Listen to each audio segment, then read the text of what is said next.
The Apprentice is one of the most popular TV programmes out there, so my team have found me 6 clips for me to do a bit of a sales review and see whether they're good or bad. Let's jump in. By the way, watch to the end of the video to let me give you my verdict on whether I would hire or fire them. Now I've met everybody, I feel like that possibly I should be on the tour. For Maura, a last-minute reshuffle. Just because I've already built that rapport with everyone. My concern would be that if we swap at this late stage, you personally might not have enough time to actually learn some of the key facts. To be honest, I can take in I drink wine, so I can take that in. The only thing is, there's a lot of information, all the facts about the wine, so it's fine, but we just have to give you an information dump. Okay, Maybe if we can somehow get that to you at some point during the day, then... Well, do you feel like someone else then that doesn't have as much information should come and do the masterclass? Well, again, we've all got our own information about our own We all stock. learn our own stops. Really sorry, guys. I really do feel like I am going to jump over. I can connect to people. That's where my strengths are. So initial thoughts on that one. She's obviously the project manager. She's pretty confident about what it is she can do. But my worry would be that the other guys are prepared for this. They actually know what they're going to say. They've got a bit of knowledge. And, she's basically overriding them. So my questions are is she's not really, trusting her team. Maybe that's going to cause her a problem. I don't know. Let's have a look and see what happens. Short on facts. While we're here, can we just take a little look back at the view and just take it in for a moment? Yoga teacher Maura focuses on feelings. And while we're looking at the view, can we all just take a moment to really feel your feet on the earth? So I feel like we're all so busy in our lives. We're in this experience to get away from whatever you have going on at home. So let's just take a moment to feel the earth, breathe in that new fresh air, and a big breath out. I think it's just amazing just to take in the simple things. I have no concerns. I'm totally confident in myself. Wow. Well, there you go. What do you say from that? It's a classic example of someone that's not really very prepared, that is trying to wing it on the go, and obviously she's a yoga teacher, she's trying to get people back to their natural state. You're not doing that. You're on a wine tour. You want to know about the grapes and the variety that's there and the type of wine that's produced and the quality. So I guess you also want to sell the clients what they're there for. They're not coming in, you don't go to a fishmonger to buy meat. So the reality is, my gut feel on that one and my initial response is, that's a bit of a car crash. That's not how sales should be. Definitely have knowledge, be prepared, be in a position where you trust your team, sell what the clients are looking for, what they've engaged with you for, and don't try and wing it. If you wing it, you look like an idiot, which is what she did. So, my team have told me that clip number 2 is all about the apprentice candidates having to go and try and basically source a number of items and try and get those items for the best price possible. So this is around negotiation and trying to basically see what they can do to get the best deal. So let's have a look at clip number 2 and let's see what I think. Okay, so the apple brandy is just here for you. I can see you've got it for $39.95. Yep. What's the lowest you could maybe consider? I could do 3%, that's probably it. Could you meet us maybe at 25? No, the best I could do, and that's really the best I could do, would be 5%, I'm afraid. Okay, great are you okay if I just confirm with my colleagues? Yeah, of course, I'm just over there if you need me. Okay, thank you. Thanks. What do you guys think? I don't know if we've driven it hard enough, but we've ended up at this figure regardless. Can we just stick at the 7%? Excuse me, are you able to pop over again? That's Sorry, okay, when you've got a moment, thank That's you. okay. Is it possible if you could meet us at that 7%? Today the best I can do for you is 5%, I'm so sorry. Oh, okay. So what will that total price be? $37.95. Okay, thank you very much. Okay, is that deal? Yes, it's deal. So this lady Raj has gone in and it looks by the sounds of things that she's gone straight in, seen the item and then just said she wants to buy it and try to negotiate on price. And the challenge for that really is that you've not given any feelings as to build any initial engagement with the other person. She's not built any great rapport, and she's gone in and just sort of basically tried to go for a number that's ridiculous off the bat, 25. I mean, the item's for $39.99. Why would that person sell it at that reduced rate? So, being honest, not seeing a lot of good stuff in here from Raj, but let's see what the next clip shows us. I'll say, first of all, what a beautiful vineyard you got here. Thank you. Trying for a discount on the local tipple. It's my first time to vineyards personally, and absolutely loving it. Project manager Jack. This will be what you're looking for. Wow, that is the one. Oh, wow, it looks amazing. I'm not had brandy myself, but I can imagine it tastes beautiful. What's the sort of retail price that you have on this? The price is $39.95. $39.95. Okay, fine. I'll be completely honest with you. That's quite a lot higher than our original sort of thought that we had in our heads. If we were looking more towards the £20 mark, would that work for yourself? No, I'm really sorry. Maybe I could go down 5%, Okay. take it down to about 37. 37. It looks like an amazing product. The estate's beautiful. If we were looking towards a sort of £27.50 mark, is that something that could potentially work? No, I'm really sorry. 10% is the best I can do. I mean, could we agree on £34.95? Would that work for you? Okay, That'd be then that's fantastic. it. Then that's still done. Okay, fantastic. Wow, really interesting, that one. So a couple of things I noticed there straight away from Jack. Fair play to him. Initially built up great rapport. Lovely to see you. Great vineyard. Love this place. Just made the other person feel that they engaged with them straight away. You get 7 seconds to make an initial impression, and that lady was already feeling that she was warm and engaging with him. So great, love that. He actually obviously then was very open and said, look, I've got to be honest with you, it doesn't fit within my budget. So he sort of gave an indication, a position that it's not going to work for him, but he wanted to do something. So again, that what tells the other person is that there's a deal to be done if something can make them happen. From looking at the numbers there, he anchors also high. So what he does do is sometimes you've got to be careful not to anchor too high, but he anchors at a point where he wants to get it down to 27. And actually she says, no, I can't do that. But if you compare it to the first clip where she only offered 5%, because he built that rapport, he's managed to get her to get to 10%. And then even through his negotiation, I think he actually got her down to my calculations for about 14% discount, whereas the first person only got it to 5%. So really good indication of negotiation skills from building great rapport. That's probably happened because that lady felt warm and wanting to do the business with Jack. So yeah, pretty interesting clip, that one, and a good indication that if you get on board with people initially to start off with, the chance of you doing a deal at the right price are going to be more likely to happen. So my team have told me that the next clip is all around a task in the series, which is all around electric Formula cars. They're basically the new series of Formula 1 cars, but in electric format. And it's about the guys trying to sell sponsorship and see how they get on. So let's have a little look at the clip and see what happens here and what's the sales lesson to be learned here. We suggest having the front side panel.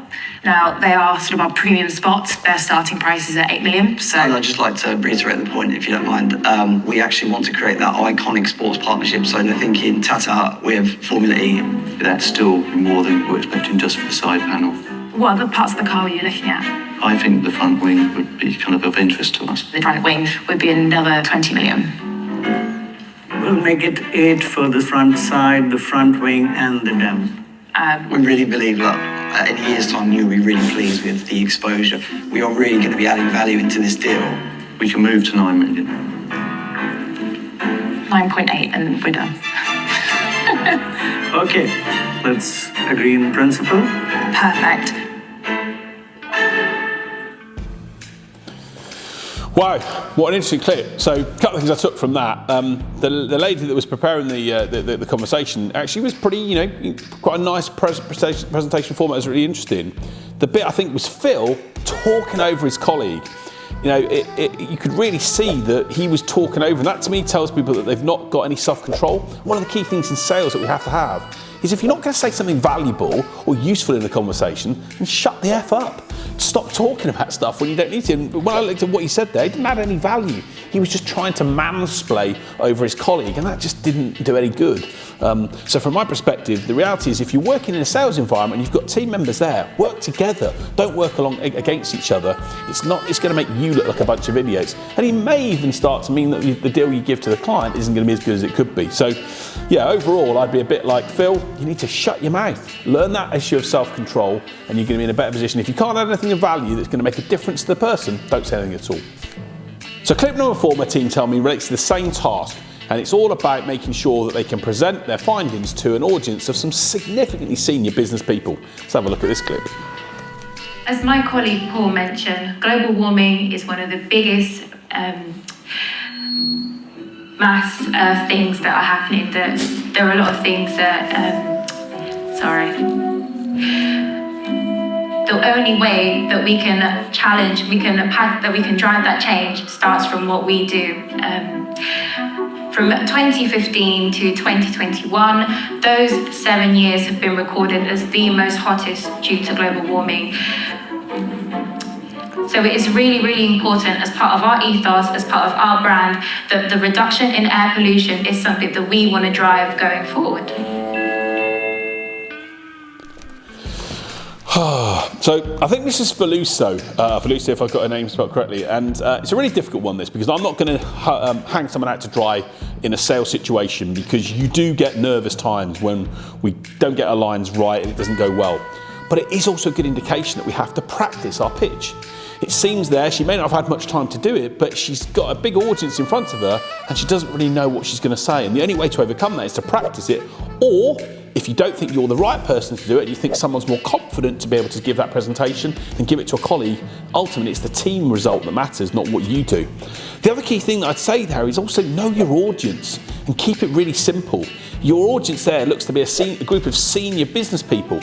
So you want to be in a position where you start giving them hooks and storylines and things that are going to make them think this is catchy and intriguing, not just telling them stuff that they already know. These people know a lot of stuff already. So know your audience and who you're engaging with. And if you are in a position where you're nervous in those situations, practice. Go through it, prepare what you're going to say, rather than just trying to wing it and then end up a little bit like an idiot. Tough for old Feluso there, in fairness, but on that clip, yeah, a few things to work on. So clip number 5 is all related to a telesales task, where these guys basically have to go and find a series of products that they can then go and sell. So it'll be interesting to see what it is they pick and what sort of impact and results they get. Let's have a look. I've got an eye for sales. I've got a good gut instinct. I think I've got a strategy that's going to work as well. Working on ways to woo the viewers. Okay, so we're going to go with home and outdoor products. Mortgage broker, Raj. So the strategy I'm thinking is unique selling points. Do you want something which is outside of the norm? Slightly outside of the norm, but something that most people would want. Just to confirm, you'd rather have a product that is maybe not as heard of, not as popular, but has a USP in comparison to more something a little bit different, okay. But it's going to be mainstream. So if you look at an item and you think, okay, that's going to sell quite quickly, and we're going to get a decent amount of volume, and for a good price, then it's worth buying. So what's my sales learnings on this one? No clarity. To me, I was baffled. I was listening to that thinking, what is it she actually wants? She wanted a product that was outside the norm that was going to sell to lots of people. It felt to me that there was quite a lot of confusion there. So there was no idea of actually what it is that they were focused on, outdoor and home. Okay, so is it outdoor or home? I mean, I was watching that for a minute or so and I was confused, let alone what her colleagues were thinking in the same way. And I guess the sales lesson for me around that is be able to know clearly what it is you're offering and what difference is it going to make, what problems it's solving to the audience and why are they going to buy it? What's the driving force for them to do that? And if you appeal to everything to everyone, you'll get nothing. But be something to someone and you've got more chance of being successful. And of course you've got to have the right amount of people that want that service or product and be in a position where they can afford to buy it.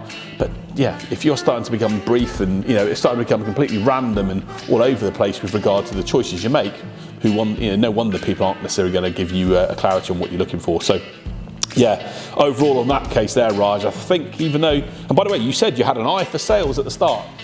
Maybe you need to have an eye for a different type of sales if you want to be that sporadic and varied. But yeah, that would be my concerns around what impact she's going to get from that. So yeah, not overall very good on that one, I'm afraid, Raj, sorry to say. So moving on to clip number 6, the final one. This is my team telling me that this is when Raj and one of her colleagues, Maura, are actually selling the products themselves. So I'm actually already starting to cringe already about this one, but let's see what this looks like. So let's see what it is and how they try and sell it. Let's have a look. Okay, bring your mic live. Your mic is live. Oh, I can't see myself in the top one. Raj, you're live. Raj, you're live. Hi everybody, happy Saturday. I am so excited to share with you one of our ultrasonic washing pens. Okay, let's start at $299. Ooh, wow. What? Oh my God, wow. Yeah.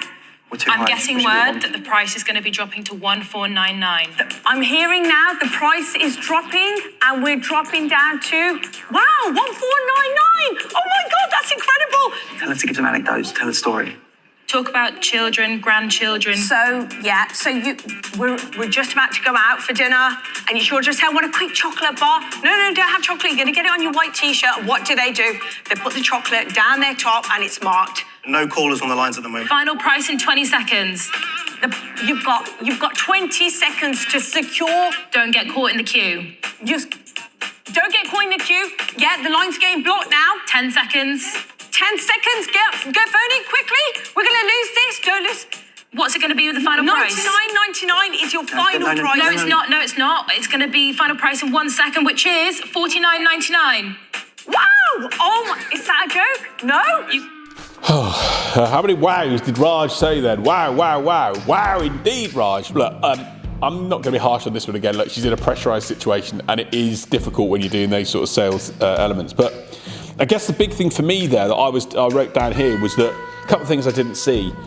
She wasn't focused on selling the outcome. People actually, you want to look, a mess when you've just, take this in the car with you, because if you go to an event and you find you've got a stain, you can get rid of it, and you don't want to look a mess in front of your friends or people that you want to know. She didn't sell the outcome. She didn't give any testimonials. There was no elements of, we've had loads of people that love this and they think it's the best thing they've bought. She didn't really stay calm, and I get the feeling that those type of TV programs and those type of channels are all around trying to get people to buy in right now. But sometimes, actually, one of the way to do that is to actually stay calm and not panicking. And how many times did she say "wow"? 10 times. Try and think of a few other things to say. That's why these presenters and these salespeople are really good. But generally, they hook people in with "Have you got this issue? Have you seen this issue? An easy way to solve this." Get people's attention, create their curiosity, and then be in a position to then go and hopefully give them a sale at the end of it. And by the sounds of things, that didn't quite work well. So, not sure about that one, Raj, I'm afraid. But this clip carries on, apparently. So let's have a look now at the next stage with Raj, where she's joined by Mara, apparently her colleague, to sell another item. Let's have a look. We have a very small amount in stock. This should be quite an easy sell. I sold 300 of these last week. Okay. Price drop $249. The more you buy, the cheaper we'll go. News in, Raj. Oh my gosh, it's $249.99. Make sure they're not talking over each other as well. It's very messy for people at home. Tend to be calm. Just one of you at a time, please. And you know what, Raj? We only have about 5 minutes left. Okay, let's lower it. Price drop $229. $229. $22.99 price drop. Come on, guys. Should we just give them the lowest price? Makes me cringe looking at that now. I don't know what it makes you think, but again, I get the fact that they're in a situation where they're trying to drive urgency. But actually, a really interesting scenario that sometimes I would use in that is, again, self-control. In sales, it's so important for us to keep self-control of what we're thinking and doing. And actually, one of the things, by screaming at people and by shouting at them, you're not going to do that. One of the ways you could even, a tactic I might have used was, this is so good, you know what, don't buy it, I'm going to buy them all, I'm going to sell them all. Give people that element, I want one. You want to create that curiosity and that intrigue. Sometimes when you're too pushy, desperation's a stinky aftershave, or stinky perfume in this case, and the reality is it just doesn't work that well. So you've got to create that urgency, but again, focusing on the outcomes and what it's going to give people and what it's going to do for them, rather than being in a position where you just want to sell something to them and hope they buy it at a lower price. So look, I get the fact that these channels and these programs are trying to lower the price at a certain point in time. But again, drive that urgency, make people believe, give them testimonials, give some outcomes, stay calm, make sure that they feel, wow, this person's in control, and it's going to probably result in a better sales situation. So there you have it. There are 6 different clips from The Apprentice 2024 with 5 different people there. And I've just kicked off a new business in South Africa where I'm hiring literally loads of salespeople per week. We're up to 15 at the moment. So I was looking, would I hire some of these guys for my business out there? Let's have a look. Moira. My gut feel so far on what I saw in the 2 episodes, I'm afraid, Moira, is no. You need that self-awareness, and I certainly wouldn't be looking to hire someone that thinks they're better than everyone else and tries to wing it. So Moira, I'm afraid, gets a no from me. Raj, next person. 2 clips again I saw of Raj when she's basically doing the negotiation initially, and then at the end when she's on that telesales environment. My answer, my gut feel on Raj is that she did actually say in one of the clips that she's got an eye for sales. She's really good at sales. So would I be in a position where I'd be hiring Raj? Honest answer, I'm afraid it's a no. Be self-aware, Raj, a bit more and be able to be in control. And if you can't, then learn to practice and make sure that you've actually given yourself the best chance of making that sale happen. So person number 3 was Jack. I have to say, pretty impressed by Jack. Really smooth style, tone, engagement with the buyer. Managed to get a discount that was 9% higher than the previous person, and did that from building a great rapport and relationship. So whilst I've not watched much else of Jack on that showing so far, I'd certainly want to know more. So the chance of me hiring Jack would be a yes. So person number 4, Phil. Phil was the guy that was in the e-formulas discussion and was over talking his colleague and basically not letting that wonderful lady get on with the job that she had. And the honest answer is, in sales situations, you don't want to be someone that thinks you're bigger than you am. You want to be in a position where you can work as a team, and if you've got something valuable to say, say it, but if you haven't, shut up. So on that show in there, I'm going to be honest with you, Phil, my answer would be, And then the person number 5 was Faluso. Faluso, I didn't see much of the clip involving her in any other parts of the show, but it was obvious that she looked really, really nervous at that presentation. So the reality is, would I appoint Faluso at the moment? I'm going to say I'd need to see more information. I can't make a yes or no decision on Faluso because I didn't see more of her. What I would say from that showing, she had a bit of a struggle, but maybe she's impressed in other areas. So I'd probably give her the benefit of the doubt and say we'd have to see a bit more.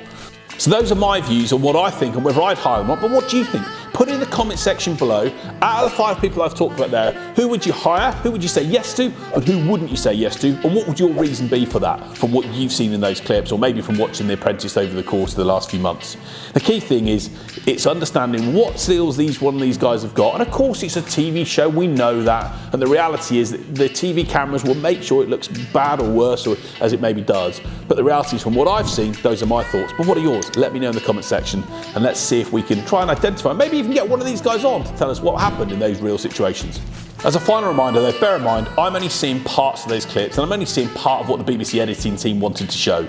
So the reality is, there could well be lots of other good things those people have done that I've not seen, and ultimately, of course, that's fair enough, that's their choice in the production and the editing they do, but from what I saw, those are the thoughts that I gave. But thanks for watching the video so much. My name's James White, a sales growth expert. I help companies achieve incredible sales growth and build plans that enable them to succeed. And if I can help you and your business achieve the success that you want to, then that's going to be something that's great for me.